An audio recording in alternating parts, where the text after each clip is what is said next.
Ho there. It's me again. Hope everyone's well and everything is treating you well. I had a thought about adventure games in particular. When we do the gaming thing, we're looking for adventures. Often these adventures are expressed in form of combat.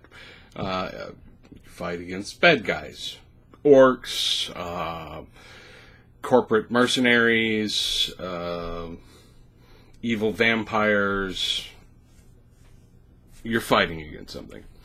The struggle is a conflict between you and some other somewhat sentient being, sometimes not even a sentient being, like monsters such as a dinosaur or something with a threat level to it, but is not necessarily as intelligent as you are. One thing that occurred to me recently is using something a little more primal. The basic assumption of most adventure games is that there will be a fight, and it's a fight you can either win or lose, but there is some sort of computational mathematics to figuring out exactly how you would, win or lose that fight. But there are some adventures that you could have without that. And in that case, I'm talking about natural disasters. In 1883, there was an explosion in the Indonesian Ocean. The seas near Indonesia, rather. An island named Krakatoa. That pretty much destroyed a good portion of Krakatoa. It's considered to be one of the loudest sounds in human history. It killed 36,000 people, created tsunamis, reshaped the terrain. You could hear the sound 3,000 miles away. That is not something you fight. There is no enemy you could conceivably have a conflict with. But could you have an adventure around something like that?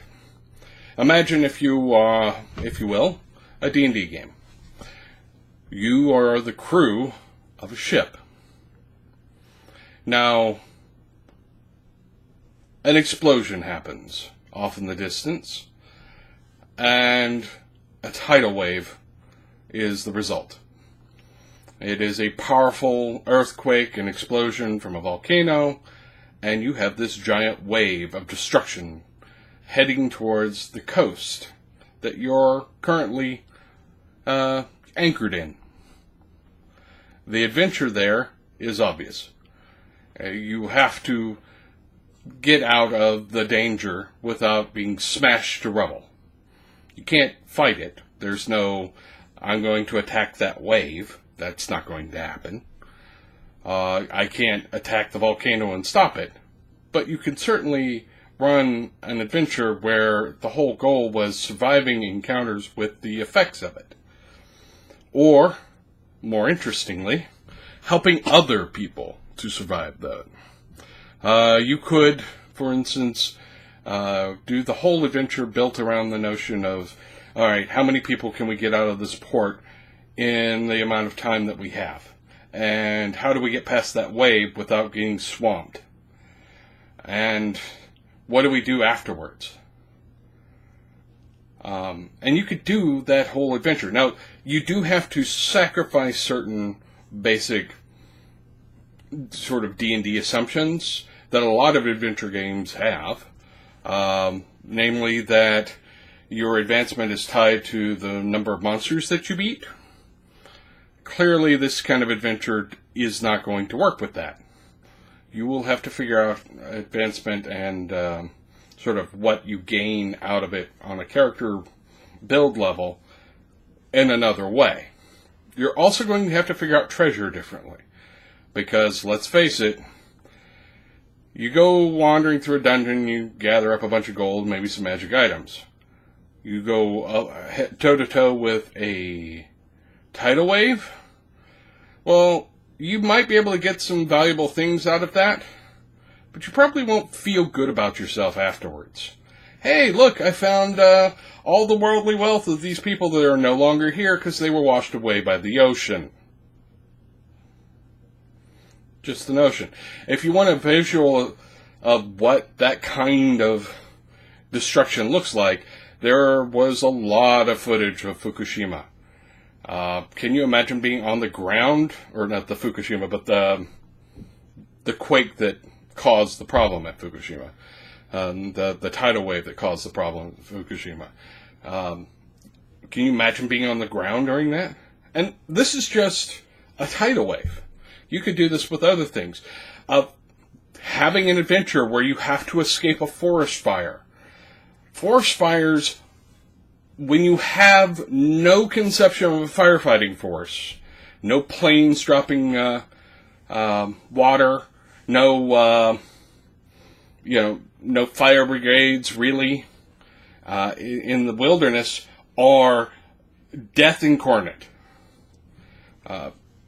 We recently had a fire not too far away from where I live, a wildfire that wiped out certain portions of small communities not far from here, killed about a dozen people, and it was caused by a couple of idiot kids, but it started me thinking about this whole line of thought, is, can you do an adventure where the goal is not beat the monster, or beat the corp guy, or beat the vampires, or outmaneuver somebody, but survive? I think there's some compelling design space to be had there, that people can have a lot of fun with the adventures that they do in that context. Again, we go back to the fantasy world because it's an easy one for gamers to sort of lock onto. Almost every gamer has played D&D.